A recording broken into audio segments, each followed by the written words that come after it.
Hello friends जय जगन्नाथ।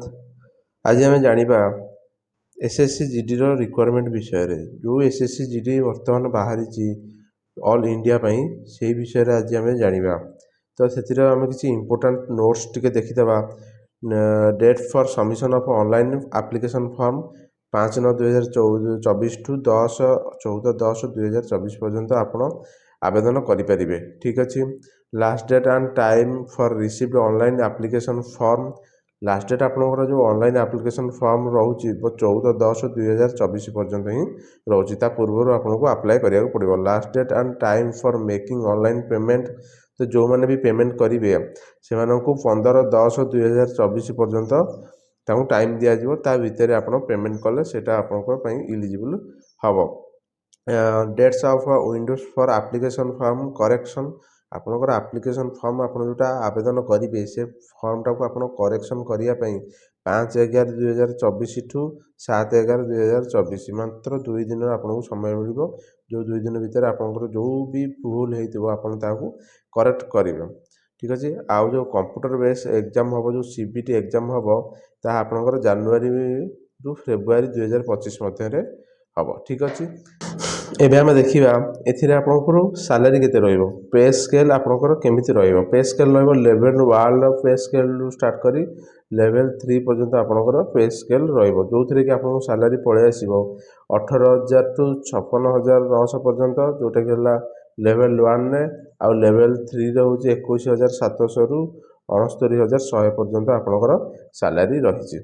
एबे आम देखा वैकेंसी तो एसएससी जीडी रे मिनिमम 6 ରୁ 7 प्रकार वैकेंसी बाहर जोटा कि आज आम देखा। तो कौन केतेटा पोस्ट अच्छी मेल आउ फीमेल मानी केते पोस्ट अच्छी आम देखा। ठीक अच्छे। बीएसएफ मानी केते पोस्ट अच्छी बीएसएफ मानी मेल मानी हूँ 13,306 गोटी पोस्ट अच्छी।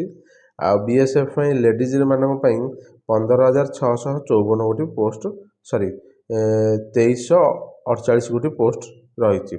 सीआईएसएफ मानी बॉयज मानी रही 6,430 और फीमेल मानी रही 715। सीआरपीएफ मानी रही 11,209 जोटा रही मेल मानी रही। फीमेल मानी 242 गोटी वैकेंसी रही। एसएसबी मानी बॉयज मानी अच्छी 819 गोटी पोस्ट फीमेल मानी एसएसबी रे टोटाल पोस्ट ही ना। आईटीबीपी जो रही 2564 फॉर बॉयज आउ गर्ल्स मानी रही 453 गोटी पोस्ट। एआर जो रही आसाम राइफल आपंकर बॉयज मानी रही 1148 गोटी पोस्ट फीमेल मानी 100 गोटी पोस्ट रही। आउ एसएसएफ रे बॉयज मानी 35 गोटी पोस्ट गर्ल्स मानी टोटाल पोस्ट ना। आउ एनसीबी रे रही आपंकर 11 गोटी पोस्ट किंतु फीमेल मानी भी 11 गोटी पोस्ट रही। तो टोटाल आमर पोस्ट देखा गले टोटाल पोस्ट आमर हूँ 39,418 जोटा कि बॉयज मानी हूँ टोटाल 35,612 है बेलू गर्ल्स मानी हूँ 3869। ठीक अच्छे। टोटाल है 39,481 गोटी पोस्ट। अगर आप एसएससी जीडी का तैयारी कर रहे हैं तो आपके लिए चक्षु प्रकाशन की ये जो कॉम्बो बुक है ये आपके लिए सबसे ज़्यादा बेस्ट है। ये जो कॉम्बो बुक है उसमें रीजनिंग मैथ समय ज्ञान और हिंदी तो चारों तरह के बुक आते हैं जो आपको इजीली एसएससी जीडी क्रैक करने में आपको मदद करेगा। ये बुक 2 ही लैंग्वेज में आता है, एक है हिंदी और एक है इंग्लिश। आप जो लैंग्वेज आपको अच्छा लगे आप उसको ऑर्डर कर सकते हैं। तो ऑर्डर कैसे करें? ऑर्डर आप उनका वो ऑफिशियल वेबसाइट जो है चक्षु बुक के माध्यम से आप ऑर्डर कर सकते हैं या फिर फ्लिपकार्ट अमेजन स्नैपडील से आप इसको ऑर्डर कर सकते हैं और एसएससी जीडी के लिए अच्छे से तैयारी हो सकते हैं। बर्तमान आम देखा एज लिमिट कौन रही। ठीक अच्छे। यही जॉब पर एज लिमिट केते रही? एज लिमिट रही 18 वर्ष टू 23 वर्ष। आपन को 18 वर्ष कि 23 वर्ष 1/1/2025 सुधा हो जाउथबा दरकार। तापर हेले आपन इलिजिबल हो पारे नहीं। ठीक अच्छे। तो आपन जदि बर्न कर जन्म होती 2002 रु 2007 मध्य ताल आप अति सहज आवेदन करेंगे। किसी व्यस्त आपको असुविधा पड़े ना। यापर एज रिलैक्सेशन रही यहाँ तो है 18 वर्ष रु 23 वर्ष है एज रहा तार एज रहा। ठीक अच्छे।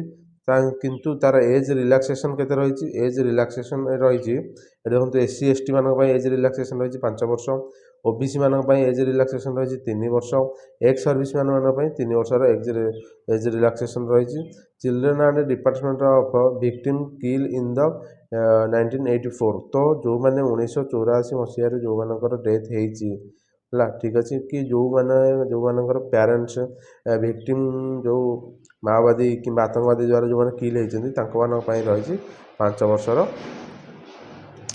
एज रिलैक्सेशन रही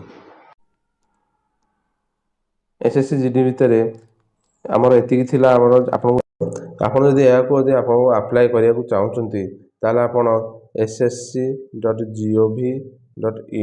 जोटा कि एट लिखा है ssc.gov.in आपन जाइकी अप्लाई करेंगे 14/10/2024 सुधा मध्य ठीक अच्छे अप्लाई डेट ऑलरेडी 5/9/2024 रु स्टार्ट हो जाए धन्यवाद